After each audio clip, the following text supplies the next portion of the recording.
vez no livro de Romanos, capítulo 10.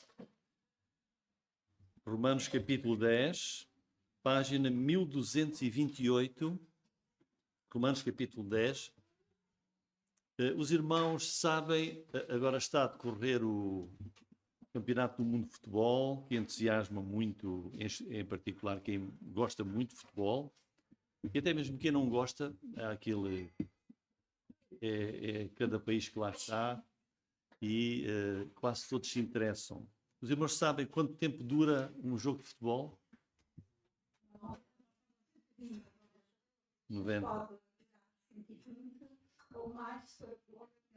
Muito bem. Não sei também, portanto, cada parte são 45 minutos, não é? Normalmente é 45 minutos. E podemos assistir no estádio ou podemos assistir na televisão, temos essa possibilidade, não é? Em casa. E de cinema, quem é que gosta de cinema? Muito bem. Depende do filme. Quanto tempo dura um filme, em média? O Titanic durou para aí 4 horas. Mas em média 1h30, 2, não é? O esse também, exato. Pois há aquelas séries mais rápidas, dura meia hora, mais ou menos, e vai sempre repetindo. Muito bem, afinal os irmãos sabem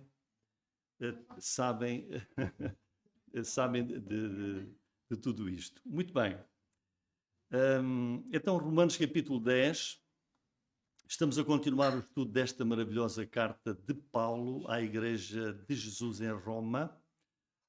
E os capítulos 9, 10 e 11 constituem uma secção muito importante, porque Paulo aqui vai falar sobre Israel.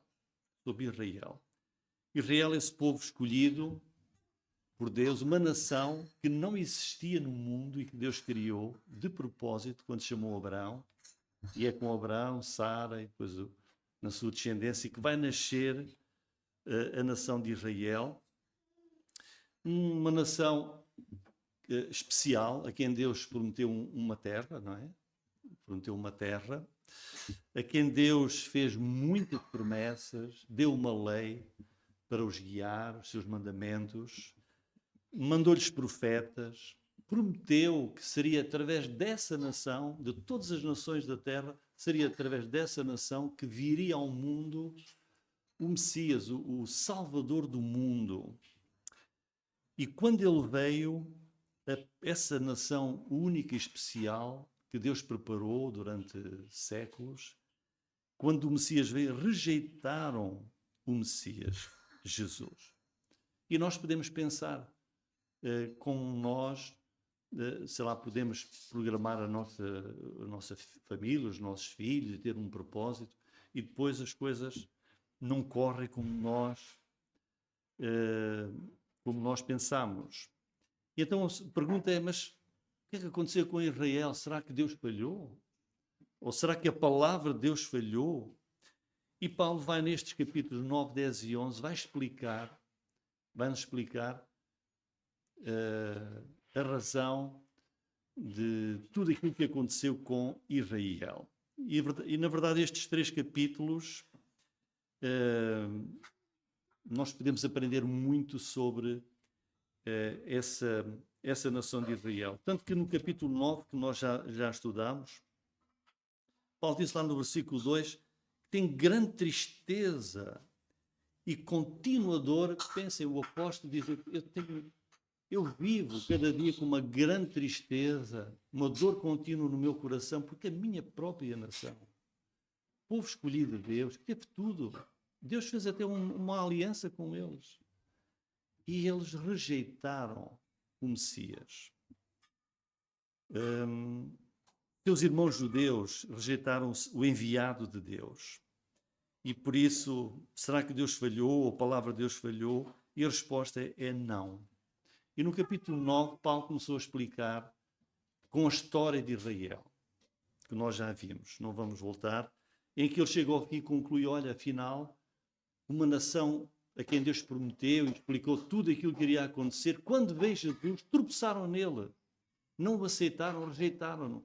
Cristo é a pedra de tropeço, foi a pedra de tropeço para Israel.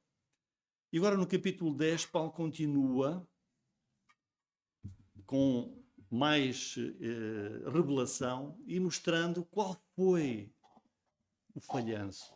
E de facto a mensagem, o tema da mensagem é o falhanço de Israel. E a responsabilidade humana que cada um tem para com o Salvador Jesus. E agora ele vai, neste capítulo 10, mostrar, afinal, qual foi o fracasso de Israel, qual foi o falhanço perante Deus. Irmãos, o Israel de hoje, que nós vemos nas notícias, todos os dias na televisão, e vemos o mundo todo, praticamente todo, contra Israel. Esse Israel, na verdade, é rebelde. É povo de Deus, mas é rebelde. É descrente. Aquele Israel continua descrente. Falamos na sua grande maioria.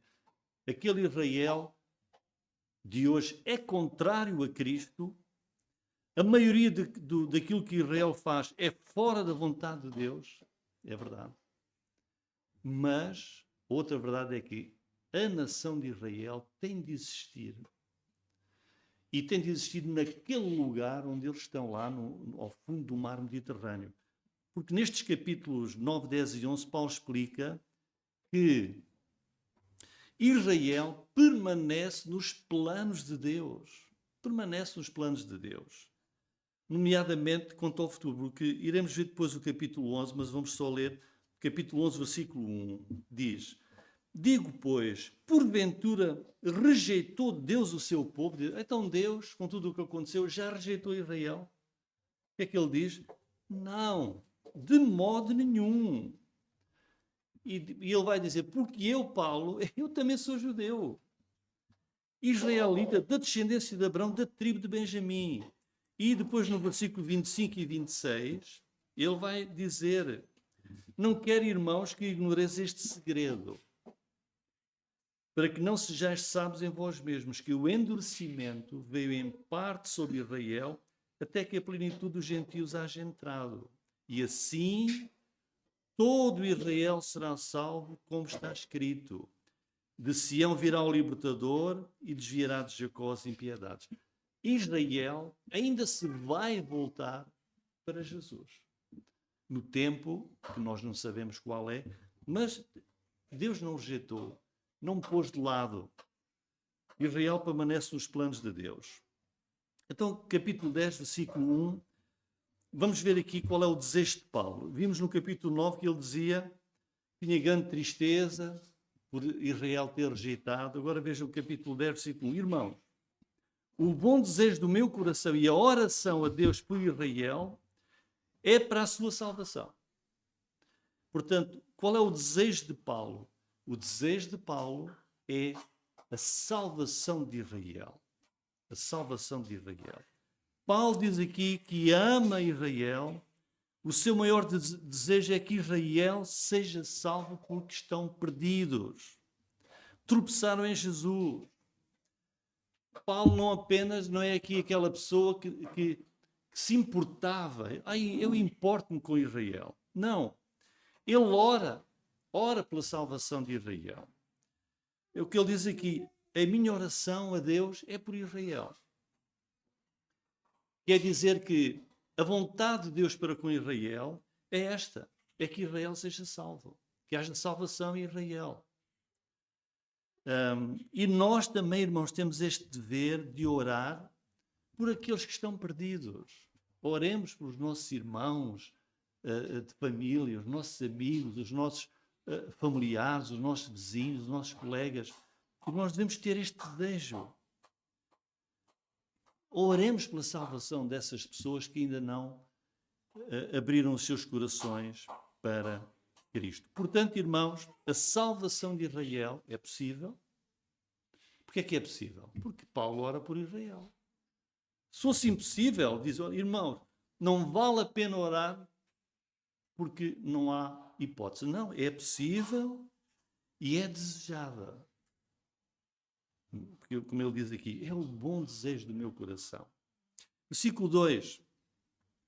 Ele vai explicar o falhanço de Israel e muitas vezes, irmãos, A mensagem é sobre isso, mas podemos aplicar às pessoas que nós conhecemos. Porquanto não, versículo 2, porque lhes dou testemunho, Paulo testemunhava, falava com os judeus, têm zelo de Deus, mas não com entendimento. Ele diz, eu testemunho, eles têm zelo por Deus, eles têm paixão por Deus.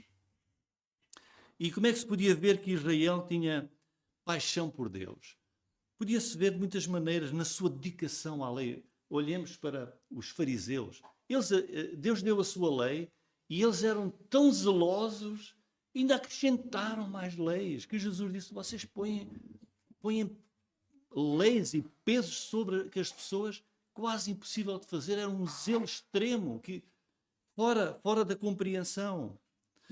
O seu zelo por Deus. Na observância das tradições, quando havia a celebração das festas de Israel, Pentecostes, a Páscoa, Jerusalém ficava abarrotaram milhares de judeus, vinham de todo o mundo para a celebração. O desejo deles de agradar a Deus era enorme. Mas Paulo diz, olha, mas toda essa intensidade era quê? Era sem entendimento. Estavam errados, eram ignorantes. Até Paulo tinha o seu próprio testemunho, por experiência própria, que antes dele se converter, ele era um fariseu, ele escreveu, extremamente zeloso pelas tradições dos seus pais. E ele perseguia a igreja porque estava convencido, estava a lutar por Deus.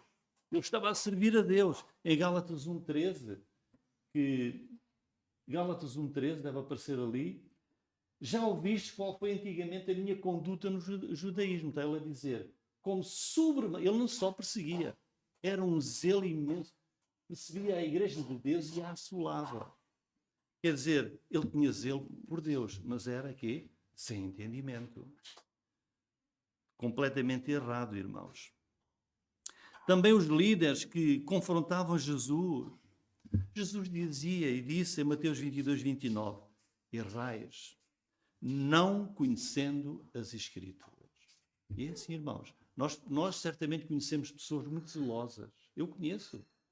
Zelosas pela religião, a religião predominante aqui no nosso país e no Brasil, não é? Sabe, não é preciso dizer o nome, não é? Um zelo imenso. Mas Jesus disse, bom, vocês estão errados, têm muito zelo, muita paixão, muita intensidade, mas vocês não conhecem a Escritura, não conhecem a palavra de Deus. E é aqui que muitos religiosos se desviam e se perdem. Têm zelo, paixão, dedicação, fazem coisas incríveis, mas sem entendimento correto, fora daquilo que a palavra de Deus ensina. Quantas pessoas nós conhecemos zelosas, mas sem conhecimento bíblico? Muitas nem nunca abriram a Bíblia. E outros que abriram, errados. Versículo 3. Porque é que o Paulo diz que eram zelosos, mas sem entendimento? Porquanto, não conhecendo a justiça de Deus, procurando estabelecer a sua própria justiça, não se sujeitaram à justiça de Deus. Porque o fim da lei é Cristo, para a justiça de todo aquele que crê. Irmãos, os judeus, Israel, eles erraram nestas três coisas fundamentais bíblicas que Deus quer. Não conhecem a justiça de Deus, procuram, diz lá o versículo 3, procuram não, a justiça, a maneira que eu quero é esta, e não se sujeitam àquilo que Deus diz. São três coisas fundamentais em que Israel errou. Mas o que é a justiça de Deus? Quer dizer, não conhecendo a justiça de Deus. A pergunta é, conheces a justiça de Deus? Sabes qual é a justiça de Deus? Israel, olha, tinha as escrituras, tinha os profetas, tinha as sinagogas, tinha o templo, tinha tudo, mas diz, não conhecem a justiça de Deus. O que é a justiça de Deus? A justiça de Deus é a ação, é a forma justa, verdadeira, única de Deus para salvar o pecador. Só há uma maneira de um pecador poder ser salvo. De Deus dizer, eu declaro-te justo. Eu declaro-te inocente dos teus pecados e abre-te a porta de entrada no céu. Deus dá a justiça à pessoa para ela poder estar na frente, em pé, perante o Deus Santo, puro, Deus que é luz. Isso é a justiça de Deus. Deus dá essa justiça. Mas como é que Ele dá? Ele dá a justiça a todos os que creem em Jesus. Paulo já falou nisso no capítulo 3, versículo 21. Olhem o que diz aqui. Mas agora, quer dizer, no tempo em que Paulo viveu, há 2000 anos, se manifestou sem a lei a justiça de Deus. Tendo o testemunho da lei e dos profetas, a lei e os profetas testemunharam da justiça de Deus que viria ao mundo. Isto é, a justiça de Deus pela fé em Jesus para todos, sobre todos os que creem, porque não há diferença. A justiça que Deus dá para salvar um pecador é quando essa pessoa crê no Senhor Jesus Cristo. Crê no Salvador que é Jesus. Mas os judeus, Israel achava que se eles cumprissem zelosamente, com paixão, com muito zelo, com afinco, todos os preceitos da lei, a lei de Moisés, todos aqueles preceitos, todas aquelas ordenanças, então iriam ter a justiça de Deus. Irmãos, mas olha o que é que Paulo explica aí no versículo 4. Diz, olha, eles não conhecem a justiça de Deus. Porquê? Porque o fim da lei é Cristo para a justiça de todo aquele que crê. Quer dizer, a lei de Deus não acabou. Porque a lei de Deus é a expressão da pessoa de Deus. Toda a perfeição de Deus, tudo o que Deus é, tudo o que Deus quer, está expresso na sua lei, onde se vê a santidade de Deus. O que Paulo está aqui a dizer é que, com Jesus, a lei terminou. Foi o fim da lei. Não se recebe a justiça salvadora de Deus por cumprir normas, preceitos da lei, mas sim por ter fé em Jesus. E isto é muito importante. Cristo veio e Ele encerrou, terminou a busca pela justiça de Deus, a aprovação de Deus, pela lei. O único que pode prover justiça é Jesus, que Deus mandou. E o que é que Israel fez?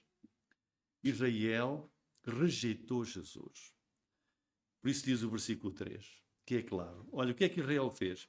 Não conhecendo, desprezando esta revelação de Deus que Deus deu sobre a maneira como Deus salva, a sua justiça, o que é que procuraram fazer? Não. A salvação é como nós, judeus, queremos.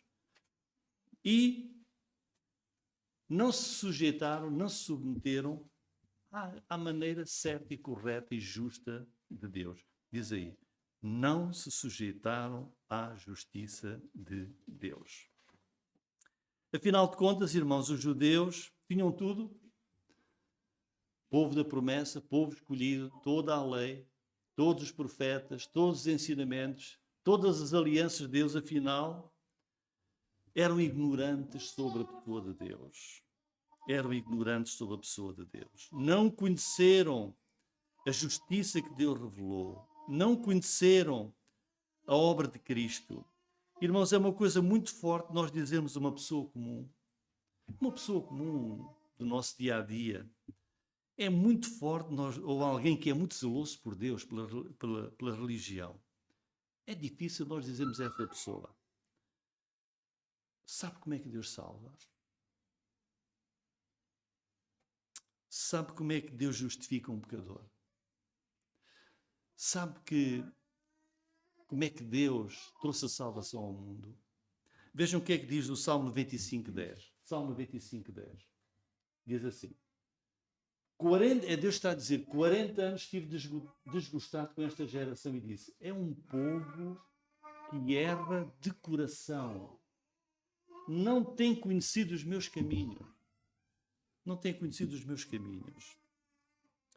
Irmãos, esse não era o único problema de Israel, porque eles quiseram impor a sua maneira de poderem ser salvos, pelas obras, estabelecer a sua própria justiça e não se submeter à justiça de Deus. Essa é a tragédia da ignorância. E nós vemos isso hoje em muitas religiões no mundo. E cá, é a altura de fazer a peregrinação a Fátima. Vamos a pé lá. Deus vai olhar para isso. Acender as velas todas. Naqueles altares todos. Benzer. Já benzeu aquela coisinha? Já benzeu isto? Já benzeu aquilo? Tem que fazer a primeira comunhão. Tem que fazer o crisma. E tem que seguir aqueles passos todos. Tem que participar nas procissões. A procissão da Senhora disto, do Senhor daquilo. Lá tudo vai. Tem que ser.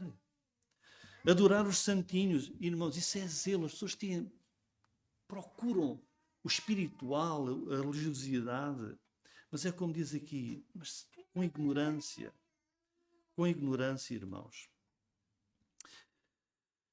Às vezes eu ouvi recentemente no rádio dizer, estavam a falar de uma pessoa que foi para Timor-Leste, esteve lá 50 anos e morreu já com mais de 100 anos. E estavam a dar testemunho dele, como ele ajudou as pessoas. Isso é muito bom. Mas nós estamos aqui a falar de salvação. Salvação.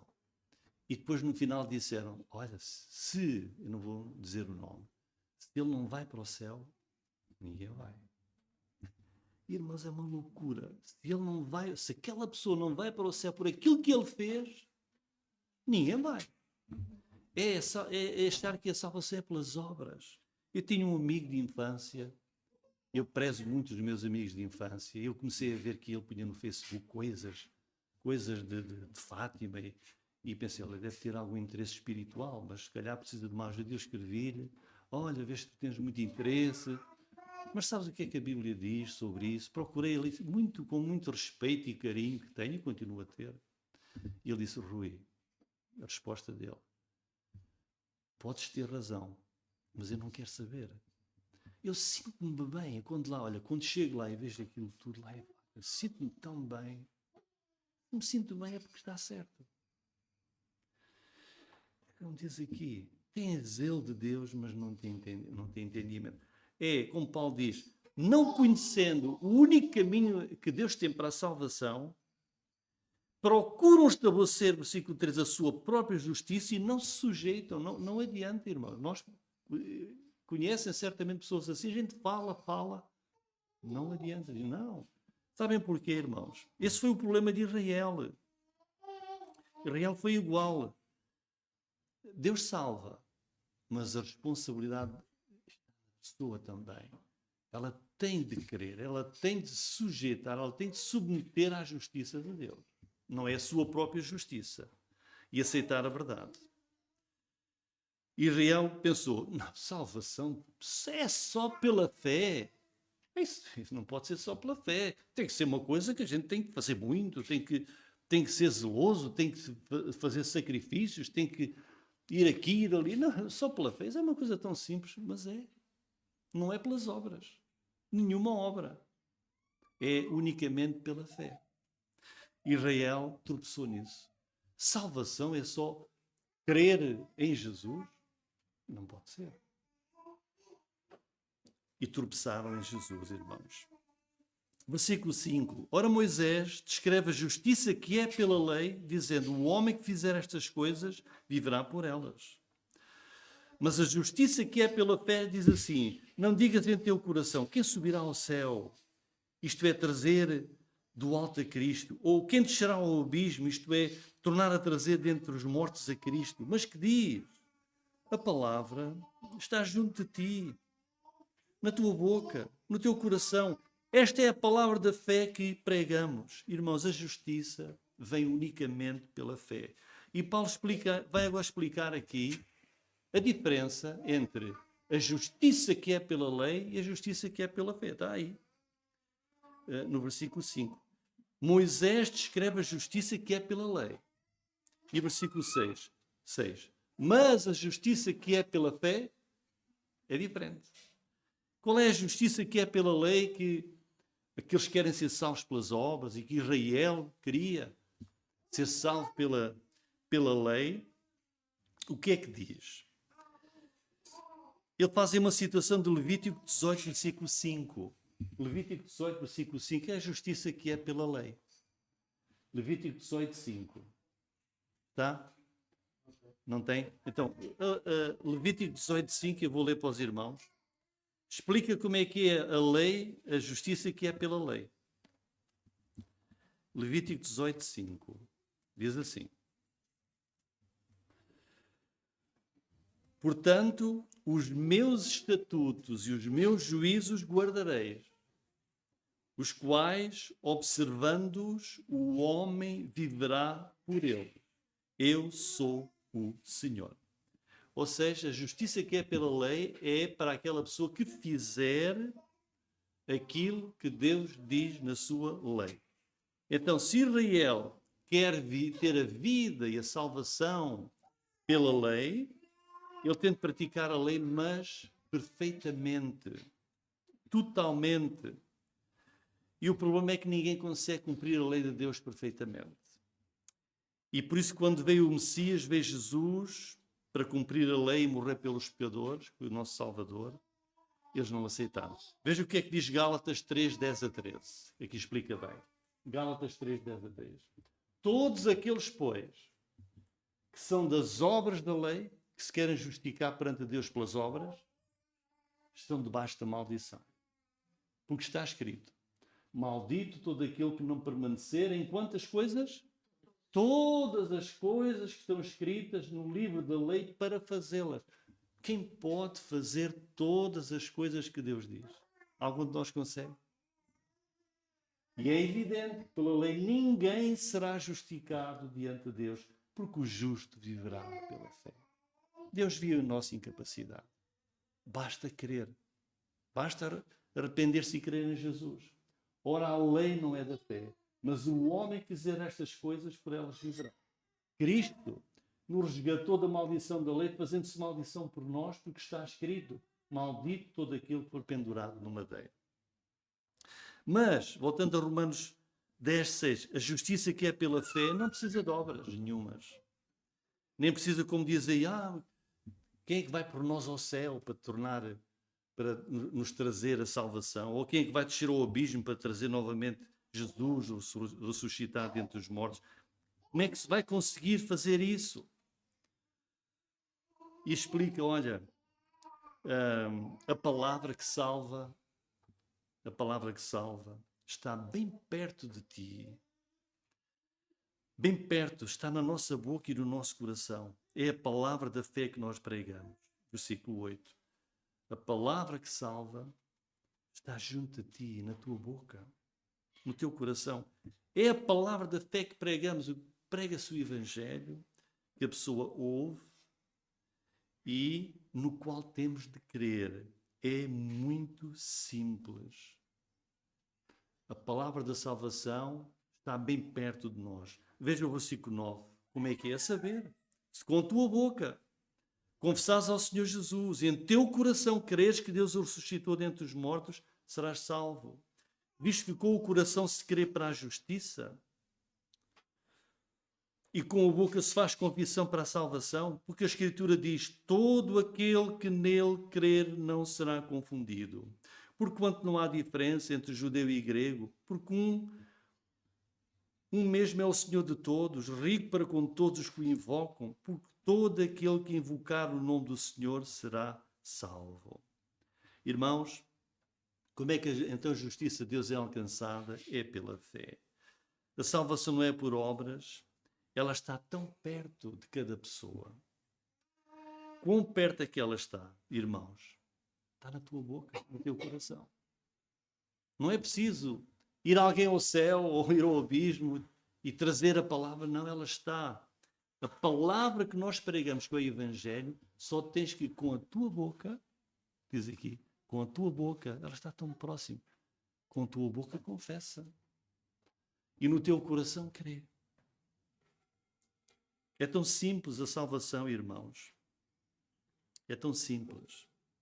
Confessa ao Senhor Jesus Cristo. Crê que Ele é o Salvador. Crê que a sua obra na cruz é o único caminho para a salvação. E juntando estes dois, crer e juntar o confessar, resulta no quê? Na justiça para a salvação. E a seguir Paulo vai dizer que todo aquele que crer não vai ser decepcionado. Vejam aí o versículo 11. Todo aquele que crer não será confundido. Pode ter toda a certeza, é o próprio Deus que garante, é o próprio Deus.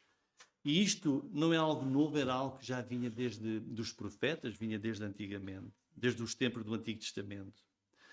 Desde o profeta Isaías, essa citação que está aí, que nós vamos ver a seguir, são citações do profeta Isaías. O versículo 12 diz que o Senhor é o Senhor de todos, rico para com todos os que o invocam. Este é o caráter do nosso Deus, irmãos. E o versículo 13, todo aquele que invocar o nome do Senhor será salvo, sem qualquer dúvida. Como é que se é salvo? Clama pelo nome do Senhor. Confessa com a tua boca. Crê no teu coração. Este é um convite que é universal, irmãos. Mas vejam aqui, e isto é o que é realçar, a responsabilidade humana. Nós temos a responsabilidade de ensinar, de pregar, mas a pessoa, ela tem a responsabilidade de invocar, de clamar pelo nome do Senhor. Deus dá a salvação. Deus dá a justiça. Deus é rico para com todos os que o invocam, mas cada um tem o dever da sua parte de clamar pelo Senhor e de se voltar para o Deus da salvação. E tem a garantia, será salvo. Eu acho que aqui era a altura ideal para Paulo dizer, olha, como é que se é salvo? Se for um eleito de Deus, se for um eleito, antes da fundação do mundo, ele vai ser salvo. Não, mas aqui Paulo é que lá está. Ele puxou esse assunto, falou no capítulo 9, ele aqui, que explicou muito bem, aqui está a dizer que não é assim. Há a responsabilidade de cada um de invocar e de clamar pelo nome do Senhor. Depois, versículos 14 em diante, e eu aqui iria fazer uma pergunta aos irmãos. Os irmãos querem continuar ou querem que eu continue esta segunda parte noutra mensagem?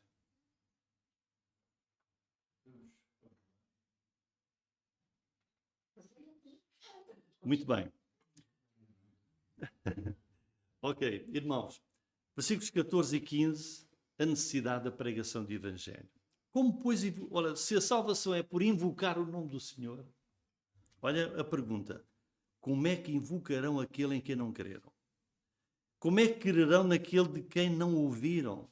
Como ouvirão se não há quem pregue? Como pregarão se não forem enviados, como está escrito, com formosos os pés dos que anunciam o Evangelho da paz, dos que trazem alegres novas de boas coisas. O versículo 14 é maravilhoso, irmãos, porque está a dizer uma coisa muito simples. Se apenas aqueles que clamam e que invocam o nome de Deus são salvos, ninguém pode invocar esse nome se não crer. E ninguém pode crer a menos que ouça o Evangelho. E ninguém pode ouvir o Evangelho a menos que alguém lhe fale, que pregue a essa pessoa. E ninguém pode pregar se não for enviado. Então, este é o plano que Deus tem traçado para a salvação. E o versículo 15, não é? Como pregarão se não forem enviados? A responsabilidade e a necessidade de pregar o Evangelho.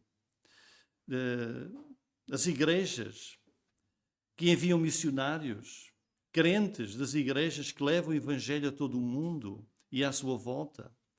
E não é de admirar que se diga aqui que esses que fazem isso, que levam o Evangelho, que anunciam o Evangelho da paz, versículo 15, diz que os seus pés são formosos, são belos, porque são parceiros de Deus na salvação dos homens perdidos.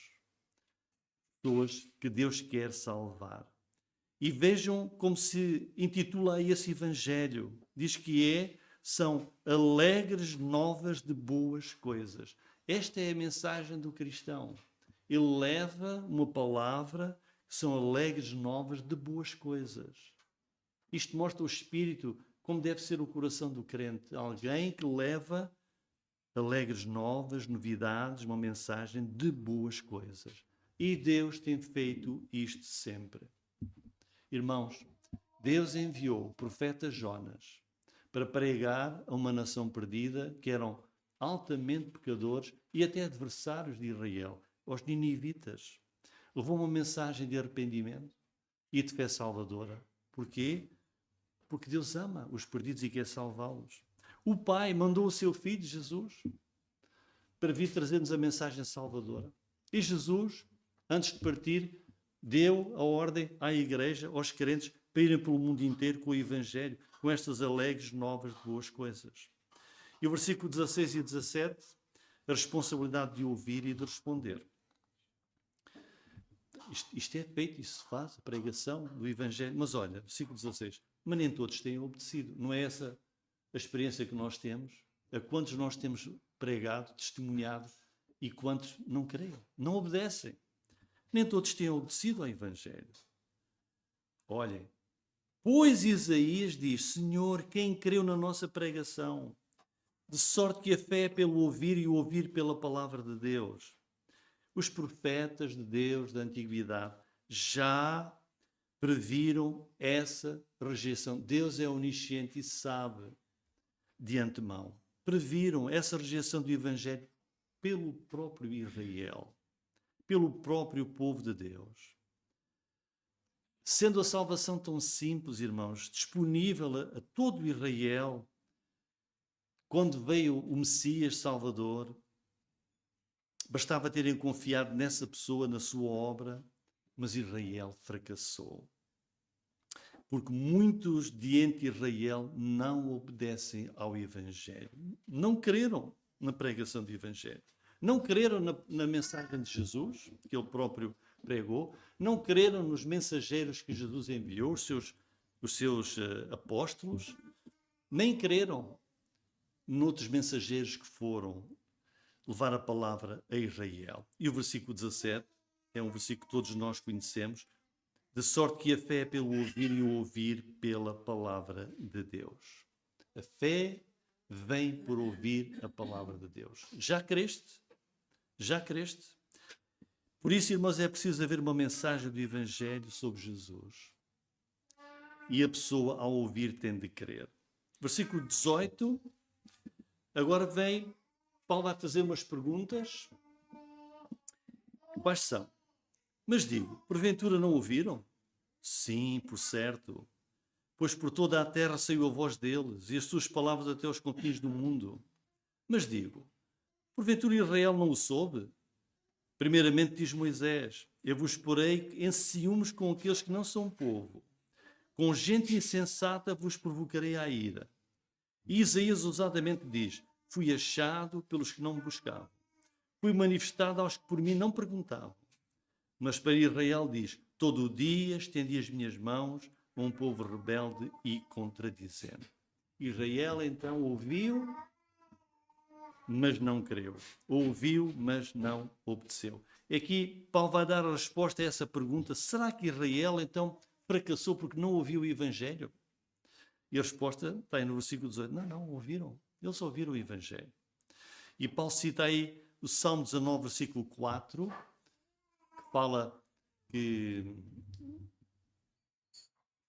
da natureza e do universo e do firmamento que dá testemunho do Senhor. A sua linha se estende por toda a terra, as suas palavras até ao fim do mundo. Nele pôs uma tenda para o sol. Ou seja, a criação de Deus está patente ao mundo inteiro. Israel teve esse testemunho da voz da criação, igual à mensagem do Evangelho que também foi proclamada em Israel. Ele não está aqui a dizer que cada judeu particularmente ouviu, mas como nação Israel ouviu a palavra de Deus. E no versículo 19 há uma citação de Deuteronômio, capítulo 32, versículo 18. Mas se calhar Israel ouviu, mas não compreendeu. Olha, esqueceste-te da rocha que te gerou, e em esquecimento puseste o Deus que te formou. Esqueceste de Deus. E disse: esconderei o meu rosto deles, verei qual será o seu fim. Porque são geração perversa, está Deus a dizer. Filhos em que não há lealdade, a zelos me provocaram com aquilo que não é Deus, com a idolatria. Com as suas vaidades me provocaram a ira, portanto eu os provocarei a zelos com o que não é povo, com a nação louca os despertarei à ira. O que é que Deus fez? Deus, no seu grande amor por Israel, neste cântico que vemos aqui de Moisés, Deus alargou a mensagem da salvação a outros fora de Israel. Para que Israel, sabendo e vendo isso, pudesse sentir-se enciumado de não querer perder o seu Deus. É, como diz aí, em Romanos capítulo 10, que diz, versículo 19, eu vos porei em ciúmes com aqueles que não são povo. Há aqui uma citação também de Isaías 65, versículos 1 e 2, Isaías 65, 1 e 2, que diz, fui buscado dos que não perguntavam por mim, fui achado daqueles que não me buscavam. A uma nação que não se chamava do meu nome, eu disse, eis-me aqui. Eis-me aqui. Estendi as minhas mãos o dia todo a um povo rebelde, foi Israel, que anda por caminho que não é bom após os seus pensamentos. Então, Paulo agora está aqui a explicar da razão de Israel ter rejeitado e dos gentios, aqueles que não eram povo, que não eram nação de Deus, terem aceite a mensagem do Evangelho. Isto mostra a graça de Deus, que alarga as suas promessas e a mensagem salvadora às nações, fora de Israel, e isso já estava anunciado, já no tempo de Moisés, já no tempo do profeta Isaías. E, por fim, irmãos, no versículo 21, vemos esta imagem de Deus com as suas mãos estendidas, revelando o seu convite contínuo, com paciência, com amor, diz, todo o dia estendi as minhas mãos a um povo rebelde e contradizente, que é a nação de Israel.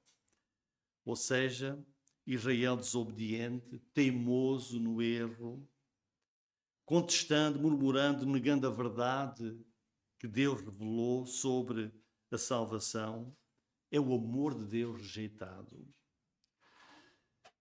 Em que Israel voltou as costas a esse pai amoroso que todo dia estendia as suas mãos para a salvação.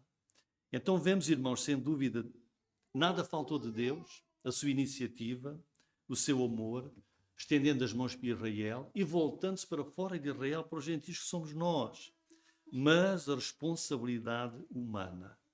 Enquanto Israel resistiu e rejeitou, outros povos, outras nações creram e voltaram-se para Deus. A fé vem pelo ouvir, diz o versículo 17. Israel ouviu? Sim. Israel compreendeu a mensagem? Sim, compreendeu a mensagem. Mas então qual foi a sua decisão? Recusou, rejeitou. Então, o problema nunca é de Deus, Deus não falhou, a palavra de Deus não falhou. A rejeição da mensagem é da responsabilidade de cada pessoa. Em conclusão, irmãos, qual foi o propósito de Deus para criar uma nação, a nação de Israel? Para se revelar ao mundo, para que Israel levasse o conhecimento e a salvação de Deus ao mundo inteiro, a todas as nações da terra. Que Israel testemunhasse do Deus verdadeiro, recebendo, amando o Messias Salvador que veio. Foi a pessoa de Jesus Cristo para dar a sua vida na cruz, mas a maioria de Israel rejeitou Cristo. E Deus levou o Evangelho aos gentios que o receberam. E agora é a igreja que é constituída por gentios e também por judeus que já creram, que anuncia o Evangelho ao mundo e que também anuncia esse Evangelho que ainda se mantém rebelde para que possa despertar, como diz aqui, ciúmes, para ver se eles creem e se voltam para Deus. Amém. Amém, irmãos? Vamos então.